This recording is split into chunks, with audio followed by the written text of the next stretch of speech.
వందనాలు చెల్లిస్తున్నాను. ఈరోజు వాక్య ధ్యానంలో భాగంగా లూకా సువార్త 10వ అధ్యాయం 38వ వచనం నుంచి 42 వచనాలు మనం చదువుకుందాం. లూకా సువార్త 10వ అధ్యాయం 38 నుంచి 42 వచనాలు.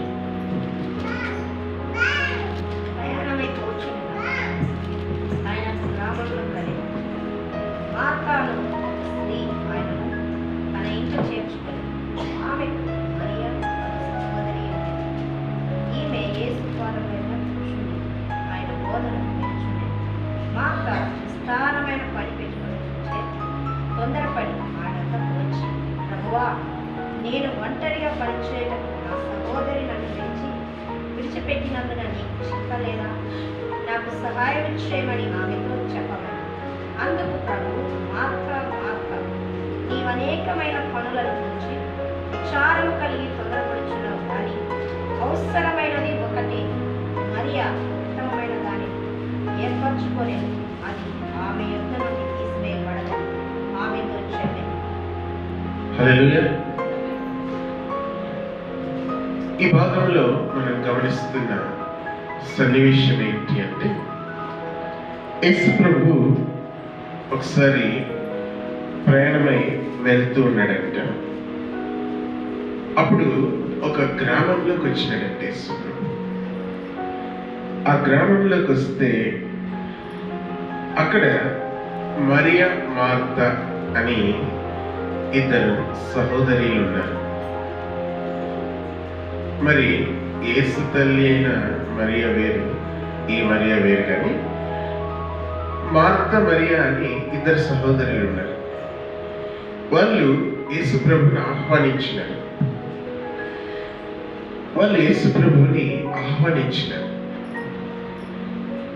అందులో ఒక్కరు ఏం చేస్తున్నారు అంటే, విస్తారమైన పనులు పెట్టుకుని ఉందంట ఆమె.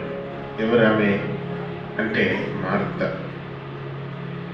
మరియా ఏం చేసింది అంటే, ఏం పని చేయడం లేదు, కానీ యేసు ప్రభు ఏదో చెప్తూ ఉన్నాడంట. యేసు ప్రభు ఏదో చెప్తూ ఉంటే ఆయన ఏం చెప్తాడా అని చెప్పి ఆయన మాటల్ని వింటా ఉందంట ఇంకొక సహోదరి. ఎవరు ఆమె అంటే మరియా. చూడండి, రెండు రకాలైన వ్యక్తుల్ని గురించి మనం గమనిస్తూ, ఒకరేమో విస్తారమైన పనులు పెట్టుకునేవారు, ఇంకొకరేమో యేసయ్య పాదాల చెంత కూర్చొని ఆయన ఏం చెప్తాడా అని వింటూ ఉన్నారు. ఈరోజు కూడా మనం అదే గమనిస్తున్నాం. ఆయన సన్నిధిలో మనం అందరం వచ్చి కూర్చున్నాం, ఆయన మాటలు విందామా అని ఎదురు చూస్తూ ఉన్నాం. మరి ఇంకొంతమంది ఏం చేస్తున్నారు అంటే, ఆదివారం అయినా సరే వదలకుండా పని చేసే వాళ్ళు కొంతమంది ఉన్నారు. ఆదివారం అయినా సరే తెల్లవారుజామున మొదలుకొని రాత్రి వరకు పని చేసే వాళ్ళు కొంతమంది ఉన్నారు. మరి మార్తా కూడా అదే పని చేస్తూ ఉంది. యేసుప్రభు వచ్చినాడు, వాళ్ళ ఇంట్లోకి వచ్చినాడు, మరి విస్తారమైన పనులు పెట్టుకుంది. నేను అనుకుంటాను, మరి ఏ పనులు పెట్టుకొని ఉంటుంది అప్పుడే మార్తా? మనం ఆలోచిస్తే అవేమి వ్యర్థమైన పనులేమి పెట్టుకొని ఉండదు అనుకోండి. ఎందుకంటే యేసుప్రభు అంటే మార్తాకు కూడా అభిమానమే. అందుకు యేసుప్రభు వచ్చినాడు కాబట్టి యేసుప్రభుకి ఏమైనా భోజనం చేద్దామా, యేసుప్రభుకి ఏమైనా కావలసిన పదార్థాలు వడ్డిస్తామా అని చెప్పి ఈ రకమైన పనులు పెట్టుకొని ఉండొచ్చు. కానీ మరియా ఏం చేస్తుంది అంటే, ఇవి ఏమీ చేయడం లేదంట. కేవలం మరి ఆయన సన్నిధిలో కూర్చొని, ఆయన పాదముల చెంత కూర్చొని ఆయన ఏం చెప్తాడా అనేది వింటా ఉందంట. మరి వీళ్ళిద్దరిలో యేసు ప్రభు ఎవరిని గుడ్ అన్నాడు? బైబిల్లో మనం చాలా సందర్భాల్లో గమనిస్తాం. యేసు ప్రభు చాలా సందర్భాల్లో చాలా మంది మనుషుల్ని వెరీ గుడ్ అన్నాడు, బలా నమ్మకమైన మంచి దాసుడా అన్నాడు. యేసు ప్రభు ఈమె మీ అందరికంటే ఎక్కువ కానుక ఇచ్చింది అని చెప్పి ఒక వ్యక్తి గురించి చెప్పాడు. అంటే యేసు ప్రభు చేత అభినందించబడిన వ్యక్తులు కొంతమంది ఉన్నారు బైబిల్లో, అలాగే యేసు ప్రభు చేత గద్దించబడిన వ్యక్తులు కొంతమంది ఉన్నారు. ఈ సందర్భంలో కూడా మరి ఇద్దరు వ్యక్తులు కనిపిస్తున్నారు. యేసు ప్రభు చేత గద్దించబడే వ్యక్తి, యేసు ప్రభు చేత అభినందించబడే వ్యక్తి. మార్త వచ్చి చెప్తుందంటే యేసు ప్రభుతో ఏమని చెప్తుంది అంటే, ఒకసారి గమనిస్తాం, ప్రభువా నేను ఒంటరిగా పని చేయుటకు నా సహోదరి నన్ను విడిచిపెట్టినందున నీకు చింత లేదా? నాకు సహాయం చేయమని ఆమెతో చెప్పి, ఒకవైపు ఆమె పని చేస్తా ఉంది, ఇంకొక వైపు యేసు ప్రభు కంప్లైంట్ చేస్తానంటే, ఏమని కంప్లైంట్ చేస్తానంటే, ప్రభు నేను ఒక్కదాన్నే పని చేస్తాను కదా, మరి ఈమె చూడు నన్ను వదిలిపెట్టేసింది, పని చేయకుండా మీ దగ్గర వచ్చి కూర్చుంది, అసలు ఆమెను గద్దించండి, ఆమెను కూడా పని చేయమని చెప్పండి అని చెప్పింది. అంటే ఆమె అనుకుంది, ఒకవేళ యేసు ప్రభు మరి ఏం గద్దించి అయిపో నువ్వు కూడా పని చేసుకోపో అని చెప్తాడేమో. కానీ యేసు ప్రభు ఎవరిని గురించి గద్దించినాడు, ఎవరిని ఒప్పుకున్నాడు మనం గమనిస్తే, అందుకు ప్రభు మార్తా మార్తా నీవు అనేకమైన పనుల గురించి విచారం కలిగి తొందరపడుచున్నావు, కానీ అవసరమైనది ఒక్కటే, మరి ఉత్తమమైన దానిని ఏర్పరచుకొనెను, అది ఆమె యొద్ద నుండి తీసివేయబడదని ఆమెతో చెప్పు. హల్లెలూయా. చూడండి, ఈరోజు నీవు నేను ఆయన సన్నిధిలోకి వచ్చి కూర్చొని ఉన్నాము అంటే మరి అదేదో అనుకోకుండా జరిగినది కాదు, అదేదో వ్యర్థంగా జరిగినది కాదు, అదేదో నష్టపోయే విధంగా జరిగినది కాదు. ఇశ్రాయేలీయులకి దేవుడు ఏం చేస్తున్నాడంటే ఆకాశం నుండి మన్నా కురిపించాడు, ఆకాశం నుండి ఆహారాన్ని కురిపించినాడు. కురిపిస్తూ వాళ్ళకు ఒక నియమం పెట్టినాడు. ఏం నియమం పెట్టినాడంటే 6 రోజులు మీరు కష్టపడి పని చేయాలి. 6 రోజులు కష్టపడి పని చేసి 7వ రోజు అస్సలు మన్నాని కూర్చుకోకూడదు. ఒక రూల్ పెట్టినాడు దేవుడు. 6వ రోజే ఏం చేయాలి అంటే 7వ రోజుకి సంబంధించినంత ఆహారాన్ని కూర్చుకోవాలంట. కానీ 7వ రోజు ఎవరే కానీ ఆహారం కూర్చుకునేకి వెళ్ళకూడదు అంటే, మరి వెళ్ళకూడదు అంటే వెంటనే మరి దేవుడు ఏం చెప్పినాడో ఆ పని చాలా మంది అనుసరించి, కానీ కొంతమంది ఉంటారు కదా, వాళ్ళు ఏం చేస్తున్నారంటే 7వ రోజు పోకూడదు అంటే ఏం 7వ రోజు ఎందుకు పోకూడదు అని చెప్పి మరి 7వ రోజు వెళ్ళినారంటే, 7వ రోజు ఆహారం కూర్చుకోవడానికి వెళ్తే అక్కడ ఏం జరిగిందో మనం గమనిస్తే మరి వాళ్ళ గురించి దేవుడు కోపపడ్డాడు. ఎందుకు అంటే దేవుని యొక్క నియమం ఏంటి అంటే ఆయన సన్నిధిలో ఎప్పుడు కూర్చోవాలో అప్పుడు కూర్చోవాలి, ఎప్పుడు పని చేయాలో అప్పుడు పని చేయాలి, ఎప్పుడు ఆయన సన్నిధిలోకి రావాలో ఆయన సన్నిధిలోకి రావాలి. మిగిలిన రోజులన్నీ ఒకవేళ ఎక్స్ట్రా పని చేస్తే ఆహారం కుళ్ళిపోయేది, కానీ 7వ రోజు ఆయన సన్నిధిలోకి రావడం కోసం వాళ్ళు ఏం చేస్తున్నారంట, ఎక్స్ట్రా కూర్చుకున్నా కూడా అది పాడైపోకుండా మరుసటి రోజు కోసం అది ఆశీర్వాదకరంగా ఉండొచ్చు. ఈరోజు నీవు నేను అనుకోవచ్చు, ఒకవేళ ఈరోజు ఆయన సన్నిధిలోకి రావడం వల్ల నేను ఏమైనా నష్టపోతాను, నా పని ఆగిపోతుందేమో అనుకోవచ్చు. కానీ దేవుడు ఏమంటున్నాడు అంటే మార్తతో, మార్తా మార్తా నీవు అనేక పనులను గురించి విచారం కలిగి తొందరపడచ్చు.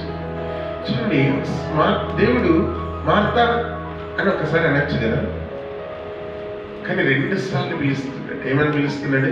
Martha Martha. ఏంటి అందులో ఉన్న ఉద్దేశం అంటే, అక్కడ ఒక సంకేతాన్ని ఇస్తున్నాడు యేసుప్రభు. ఒకసారి ఒకవేళ పిలిస్తే నువ్వు దాన్ని ఒకవేళ సింపుల్ గా తీసుకోవచ్చేమో, అందుకే 2 సార్లు పిలుస్తున్నాడు యేసుప్రభు. Martha Martha. ఎందుకోసం అంటే, అక్కడ చేయాల్సిన పని ఏదో చేయడం లేదంట మార్తా. ఏం చేస్తుంది అంటే, చేయకూడని పని ఏదో చేస్తుంది. అంటే ఏం పని చేయడం తప్ప అంటే, పని చేయడం తప్పు కాదండి, కానీ ఏం తప్పు? ఆయన పాదముల యొద్ద కూర్చోవడం వదిలిపెట్టి పని చేయడం తప్పు. ఉద్యోగం చేయడం తప్ప అంటే, ఉద్యోగం చేయడం తప్పు కాదు, కానీ ఉద్యోగం కోసం ఆయన సన్నిధినే వదిలిపెట్టడం అనేది తప్పు.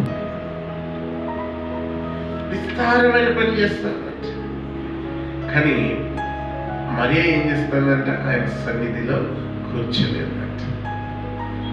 మరి అందుకే మనం కీర్తన గ్రంథంలో గమనిస్తున్నాం. ఒకసారి గమనించుదాం. 127వ కీర్తన 2వ వచనం ఒకసారి మనం గమనించాం.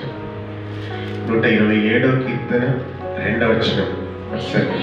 లేచి చాలా రాత్రి అయిన తర్వాత పండుకొనుచు కష్టార్జితమైన ఆహారం తినుచుంటే వ్యర్థమే. తన ప్రియులు నిద్రించుచుండగా ఆయన వారికి ఇచ్చుచున్నాడు. ఆమేన్, హల్లెలూయా. మీరు వేకువనే లేచి చాలా రాత్రి అయిన తర్వాత పండుకొనొచ్చు కష్టార్జితమైన ఆహారం తినుచుండుట వ్యర్థమే. తన ప్రియులు నిద్రించుచుండగా ఆయన వారికి ఇచ్చుచున్నారు. హల్లెలూయా. చూడండి, మనం బైబిల్ గ్రంథంలో ఇలాంటి ఉదాహరణలు చాలా గమనిస్తాం. ఏంటది అంటే, తన ప్రియులుగా ఉండాలంతే. తన ప్రియులుగా ఉంటే ఏంటంట? తన ప్రియులు నిద్రించుచుండగా ఆయన వారికి ఇచ్చుచున్నాడు. తన ప్రియులు నిద్రించుచుండగా ఆయన వారికి ఇచ్చుచున్నాడు. ఒకసారి కొండ మీద మరి జనాలందరూ కూర్చొని ఉన్నారు, వాక్యం వింటా ఉన్నారు. ఒక రోజు గడిచిపోయింది, వాక్యం వింటనే ఉన్నారు. 2 రోజులు గడిచిపోయింది, వాక్యం వింటనే ఉన్నారు. అసలు 3 రోజులు గడిచిపోయిందంట. ఏం చేస్తున్నారంట? వాక్యం వింటనే ఉన్నారంట. అసలు ఆశ్చర్యం అవుతుంది కదా. ఏంటది అంటే, మామూలుగా ఆహారం లేకుండా ఒక పూట ఉండొచ్చు, 2 పూటలు ఉండొచ్చు, 3 పూటలు ఉండొచ్చు, కానీ 3 రోజులు వాక్యం వింటనే ఉన్నారంట వాళ్ళు. కానీ 3 రోజులు అయిన తర్వాత శిష్యులు గమనించినారు, ప్రభువా వీళ్ళని ఇంట్లో వదిలేస్తే వీళ్ళు వింటనే ఉంటారు, లాస్ట్కి ఏమైపోతుంది? బలహీనమైపోయి కింద పడిపోతారు. ఇలా సంగతి ఏంటినైనా అడిగినారు శిష్యులు. కానీ అక్కడ ఉన్న రహస్యం ఏంటి అంటే, ఆయన వాక్యంలో ఉంది బలం. ఆయన వాక్యంలో ఎంత బలం ఉంది అంటే, బలహీనులను బలపరిచే వాక్యం. నిర్జీవంగా ఉన్న వాళ్ళకి జీవమిచ్చే వాక్యం అది. అనారోగ్యంలో ఉన్న వాళ్ళకి ఆరోగ్యం ఇచ్చే వాక్యం అది. ఆయన వాక్యంలో ఎంత శక్తి ఉంది అంటే, ఆహారం ఒకవేళ తీసుకోకపోయినా కూడా ఆహారం తీసుకున్నంత బలాన్ని ఇస్తుంది. మోషే 40 రోజులు మరి కొండ మీద, సీనాయి కొండ మీద యేసు ప్రభుతో గడుపుతూ ఉన్నాడు. గడుపుతూ ఆహారం లేదు, నీళ్లు లేదు. 40 రోజులు దేవునితో మాట్లాడుతూ ఉన్నాడు.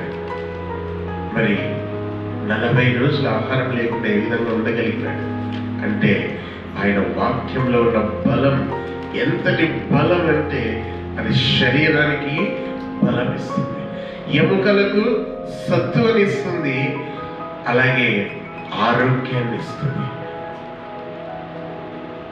ఈ సమయంలో మనం గమనిస్తున్నాం, మరియా చేస్తున్న పని ఏంటి అంటే ఆయన పాదం లేదు కూర్చొని వింటూ ఉందంట. కానీ యేసుప్రభు అంటున్నాడు, మార్తా మార్తా, నువ్వు విస్తారమైన పనులు పెట్టుకొని తొందరపడుచున్నావు, కానీ అవసరమైనది ఒక్కటి అన్నాడు. యెరూషలేము చూసి, యెరూషలేమా యెరూషలేమా, నిన్ను అనేక సార్లు చేర్చుకున్న ఉద్దేశించింది, కానీ నువ్వు రానలేకపోతే. అంటే యెరూషలేము గురించి దేవుడు యెరూషలేమా యెరూషలేమా అని 2 సార్లు ఎందుకు అంటున్నాడు అంటే, మరి ఒక దినం రాబోతుందంట, యెరూషలేము చాలా హానిలోకి వెళ్ళబోతుందంట. ఎందుకు? దేవుని సన్నిధిలోకి రాలేదు కాబట్టి, ఆయన పాదం లేదా కూర్చోలేదు కాబట్టి, ఒక హానికి దగ్గరలో ఉన్నావు నువ్వు, అపాయానికి దగ్గరలో ఉన్నావు నువ్వని సూచించడానికి గుర్తుగా దేవుడు ఏమంటున్నాడంటే, యెరూషలేమా యెరూషలేమా అని ఒక పిలుపును 2 సార్లు పిలుస్తున్నాడు దేవుడు. మార్తతో కూడా దేవుడు అంటున్నాడు, మార్తా మార్తా అంటున్నాడు. ఒకవేళ యేసు ప్రభు చేత నీవు నేను గద్దించబడే వ్యక్తులుగా ఉన్నామా, అభినందించబడే వ్యక్తులాగా ఉన్నామా గమనించు. ఆయన పాదం లేదా కూర్చుంటే దేవుడు ఏమంటున్నాడంటే అభినందిస్తున్నాడు. ఏమని అభినందిస్తున్నాడు అంటే, మరియా ఉత్తమమైన దానిని ఏర్పరచుకునేను, అది ఆమె యొద్ద నుండి తీసివేయబడదు.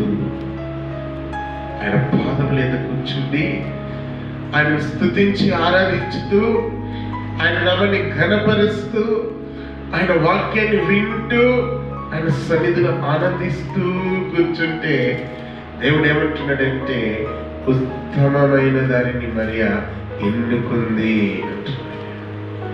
ఈరోజు నీవు నేను కూడా ఆయన సన్నిధిలో కూర్చు ఆనందిస్తూ, ఆయన సన్నిధిలో ఆయన నామాన్ని స్తుతిస్తూ ఆరాధిస్తూ ఉన్నాం, ఆయన ఘనపరుస్తూ ఉన్నాం.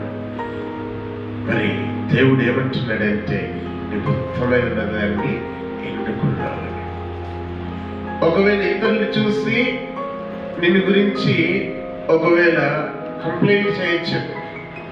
ఏమని కంప్లైంట్ చేయొచ్చు?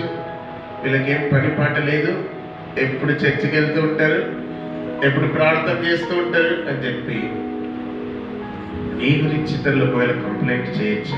కానీ దేవుడు అంటున్నాడు, మరియా ఉత్తమమైన దాన్ని ఎన్నుకుంది.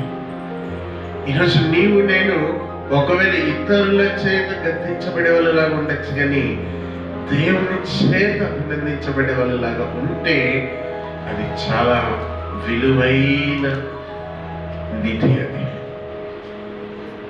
ఆశీర్వాదం. అది దేవుని చేత గద్దించబడి మనుషుల చేత పొగడబడుతూ ఉంటే అది చాలా శాపగ్రస్తమైన పరిస్థితి. కాబట్టి దేవుని చేత అభినందించబడే వాళ్ళలాగా మనం ఉండాలి, దేవుని చేత ఆశీర్వదించబడే వాళ్ళలాగా ఉండాలి. దేవుడు వెరీ గుడ్, చాలా మంచి పని చేసినాం అని యేసు ప్రభువే మనల్ని అనే విధంగా మనం ఉండాలి. అనే విధంగా మనం ఉండాలి అంటే ఏంటంటే, ఆయన పాదం లేదా కూర్చొని ఆయన యొక్క నామాన్ని స్తుతిస్తూ ఆయన వాక్యాన్ని మనం వింటూ ఉండాలి. మనం ఎన్ని పనులు కలిగి ఉన్నప్పటికీ ఆ పనులన్నీ ఒకవైపు పక్కన పెట్టి మొట్టమొదటిగా ఆయనకు స్థానాన్ని ఇవ్వాలి. ఎఫెసీ సంఘంతో దేవుడు అంటున్నాడు, ఏమంటున్నాడంటే, నీ క్రియలను నేను ఎరుగుతాను, కానీ నీ మీద తప్పు ఒకటి మోపవలసింది. ఏమ తప్పు అంటే, మొదట నీకుండిన ప్రేమను నీ వదిలితివి అని చెప్పి తప్పు ఒకటి నీ మీద మోపవలసి ఉన్నది అని ఎఫెసీ సంఘంతో దేవుడు అంటే. మొదట ఉండిన ప్రేమను వదిలేసినావంటే, కొత్తగా దేవుడు నమ్ముకున్నప్పుడు ఎప్పుడెప్పుడు దేవుని సన్నిధిలో పోవాలి, ఎప్పుడెప్పుడు దేవుని సన్నిధిలోకి పోవాలని చెప్పి ఎదురు చూస్తూ ఉండేవాడు. కానీ ఏం చేస్తున్నావు అంటే, మొదట నీకుండిన ప్రేమను వదిలితివి అని చెప్పి తప్పు ఒకటి నీ మీద మార్తను కూడా దేవుడు అలాగే అంటున్నాడు, మార్త మార్త. కాబట్టి ఈరోజు నీవు నేను ఒకవేళ మరియ స్థానంలో ఉన్నామా, దేవుని చేత అభినందించబడే వ్యక్తుల్లా ఉంటాం. ఒకవేళ మార్త స్థానంలో ఉన్నామా, మనల్ని మనం సరిదిద్దుకుంటాం. ఏంటది అంటే, ఒకవేళ మార్త స్థానంలో ఉంటే దేవుడు ఆ రోజు మార్తను గద్దించాడు. ఏమని గద్దించినాడంటే, నువ్వు విస్తారమైన పనులు పెట్టుకుని తొందరపడుచున్నావు, కానీ అవసరమైన పని చేయడం లేదు. ఒకవేళ ఆయన సన్నిధిలో నువ్వు కూర్చుంటే ఇంకా అవసరం లేదు. ఇంకా ఏంటి అవసరం లేదు అంటే, ఇన్ని రోజులు నువ్వు కష్టపడినావు కదా, అంతకి రెట్టింపైన ఆశీర్వాదాన్ని ఆయన ఇవ్వబడుతున్నాడు. 5 రొట్టెలు 2 చేపల దగ్గర మనం గమనిస్తే వాళ్ళు 3 రోజులు ఏం చేస్తున్నారంటే ఆయన సన్నిధిలో కూర్చొని ఉన్నారు. అప్పుడు దేవుడు వాళ్ళకి ఒక ఆశీర్వాదాన్ని ఇచ్చినాడు. ఆహారాన్ని ఆయనే వాళ్ళకి సమృద్ధిగా అనుగ్రహించాడు. అసలు యేసు ప్రభు ఆశీర్వదించిన ఆహారం తినడం అంటే నిజంగా ఎంత ధన్యకరమైన సంగతి కదా. కాబట్టి ఆయన చేత ఆశీర్వదించబడిన వ్యక్తుల్లా మనం ఉండాలి, కానీ ఆయన చేత గద్దించబడే వ్యక్తులలాగా మనం ఉండడానికి వీల్లేదు. ఉత్తమమైన దాన్ని ఎన్నుకోనే వాళ్ళలాగా మనం ఉండాలి, కానీ మరి అవసరం లేని దాన్ని ఎన్నుకునే వాళ్ళలాగా మనం ఉండడానికి వీల్లేదు. కాబట్టి ఈరోజు దేవుడు మనతో మాట్లాడుతున్న మాట ఏంటంటే, ఉత్తమమైన దాన్ని ఎన్నుకోవాలి, ఆయన సన్నిధిలో కూర్చోవాలి. ఒకవేళ ఆదివారం అయితే ఆయన సన్నిధిలో కూర్చొని ఆయన సన్నిధిలో మనం స్తుతించి ఆనందించి, ఒకవేళ ఇంట్లో అయితే అక్కడ కూడా అంతే, ఆయన సన్నిధిలో కూర్చోవడానికి మనం సమయం కేటాయించి ఆయన యొక్క వాక్యంలో మనం సమయం గడుపుతూ వాక్యాన్ని వింటూ మనం దేవుని సన్నిధిలో ఆనందించే వాళ్ళలాగా ఉండాలి. అలా ఉంటే దేవుడు ఏం చేస్తున్నాడంటే మనల్ని అభినందిస్తున్నాడు, ఆశీర్వదిస్తున్నాడు. మన ద్వారా ఇతరులను కూడా ఆయన ఆశీర్వదిస్తున్నాడు. పని పాటల్లో కూడా మరి ఆయన ఆశీర్వదిస్తున్నాడు.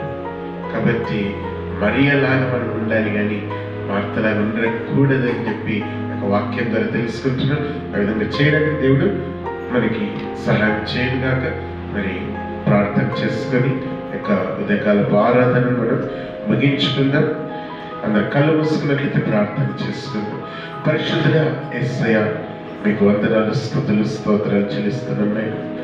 ప్రభు యొక్క ఆదివారం దినమున తండ్రి మీ సన్నిధిలో చేరి మీ నామాన్ని స్తుతించి ఆరాధించి ఘనపరచడానికి సహాయతనిచ్చినందును బట్టి మీకే వందనాలు, స్తుతులు, స్తోత్రాలు చెల్లిస్తూ చేర్చిన ప్రియులందరినీ ఆశీర్వదించండి.